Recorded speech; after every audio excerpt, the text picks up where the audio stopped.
Donc moi je dispute des tournois professionnels ATP. L'ATP ça se divise en 3 catégories. Donc on a la première catégorie, la base de la pyramide on va dire, où c'est les joueurs les moins bien classés qui y participent. C'est les tournois futurs. Donc voilà, qu'on pourrait, je sais pas, par exemple au foot, comparer à la nationale. Ensuite, on a le circuit Challenger, qui est la deuxième catégorie de tournoi, où là, on a des joueurs entre 80e mondial et 300e mondial qui y participent.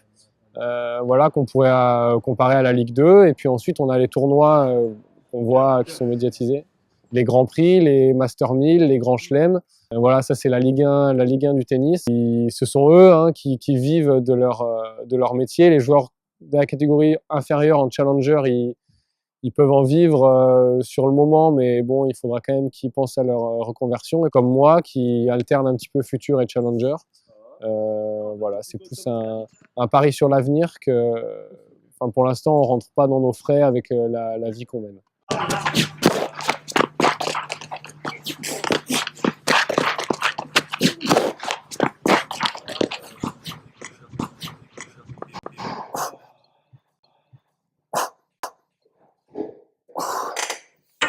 Pas mal. Bien.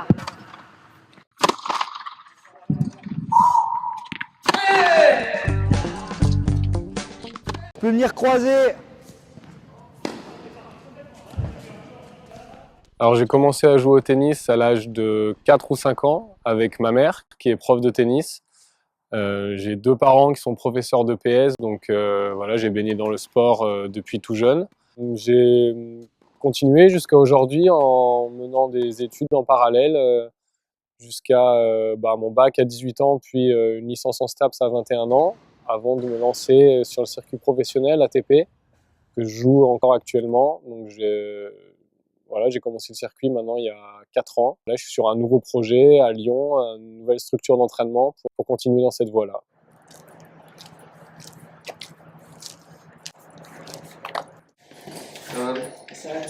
Ça va. Allez là, mythique, Notorious, mythique. Ah ouais, alors Ouais, j'ai bien aimé. on fait boxe maintenant ou pas? Moi, j'ai pas pris mes bandes pour la boxe, hein, par contre. J'ai pas mes gants, j'ai rien. Ah, voilà. Il y a tout ce qu'il faut dans ce sport. J'avais jamais vraiment décidé à un moment donné de devenir joueur professionnel. Ça a été un peu dans la continuité. Quand j'ai eu 18 ans et que j'ai eu fini mon bac, il a fallu que je me relance sur autre chose. Donc je me suis lancé sur une licence en STAPS qui me permettait de pouvoir quand même m'entraîner à côté et puis de faire pas mal de tournois français.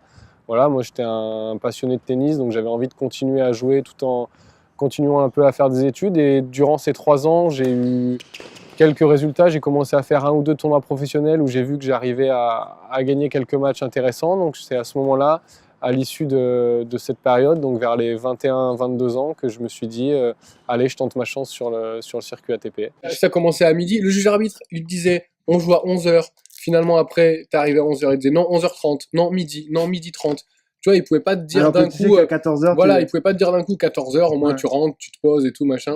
Là, toutes les 30 minutes, à un moment donné, au deuxième tour, je rentre pour mon match. Je rentre, je sors mes raquettes, mon adversaire aussi était prêt à jouer. Le juge arbitre, il rentre, il fait non, finalement, je vais envoyer un autre match avant vous sur ce cours, vous jouerez qu'après. Non, mais Je m'étais organisé pour manger Ouais, avant, m'échauffer et tout. Mon adversaire, il a pété un plomb. C'était n'importe quoi l'organisation, franchement. Et tu vois, quand je te dis, tu me dis, ils pouvaient faire plus de matchs lundi. Et tu vois, parce que la pluie, c'est. peut-être pas prévu non plus. Non, mais ils n'ont pas prévu qu'il pleuve. Ça, je suis Si, moi j'ai regardé la météo. Je savais que mardi, mercredi, il allait pleuvoir. Et les mecs, ils Il balancent aurait pas pu de tournoi. anticiper, Mais il ouais. aurait pu envoyer plus de matchs le mardi, tu vois. Quand j'ai décidé de me lancer sur le circuit à 21 ans, finalement, j'ai pas eu tant d'hésitation que ça. Voilà, mes parents, ils ont toujours été à fond derrière moi. Ils m'ont jamais mis trop de pression parce que c'est vrai que c'est une sorte de pari un peu de se lancer sur une carrière de joueur de tennis. On n'est pas salarié, enfin, on sait pas comment on va pouvoir en vivre, est-ce qu'on va pouvoir en vivre ou non. Mais c'est vraiment pas quelque chose qui me stresse, qui me préoccupe. Moi, ce que j'aime surtout, c'est jouer, gagner des matchs. Voilà, je comprends que des fois, il y a certaines personnes qui me demandent si je suis inquiet par rapport à mon avenir, tout ça.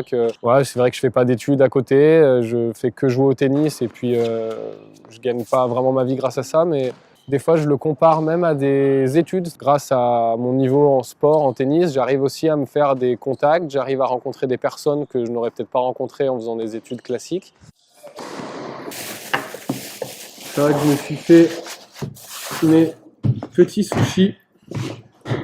Enfin, ma petite salade de sushis, hein, parce que les sushis, c'est un peu long à préparer. Non, tu fais des sushis. Des sushis avec des petits bouts de mangue. Il y a qui shoot bien? Il y a Westbrook, Durant. C'était bien tenté quand même. Oh, dommage. Je m'appelle Quentin Robert. Alors, je joue au tennis à Lyon. J'ai 20 ans, je suis classé -4-6. Voilà, mon parcours a commencé en France, j'avais 13 ans. Je suis parti de l'île de la Réunion, l'île où je suis né, où j'ai habité. J'ai quitté ma famille pour pouvoir jouer au tennis comme je voulais. Je suis parti à 13 ans, je suis arrivé à Annecy. J'ai passé 7 années à Annecy. Et là, depuis cette année, j'ai intégré un centre d'entraînement à Lyon. Je suis classé à l'ATP 1400 et quelques, je ne sais pas exactement le classement. J'ai joué quelques futurs et je vais en jouer beaucoup à partir de l'année 2015 pour essayer de gagner plus de points ATP et de monter au classement.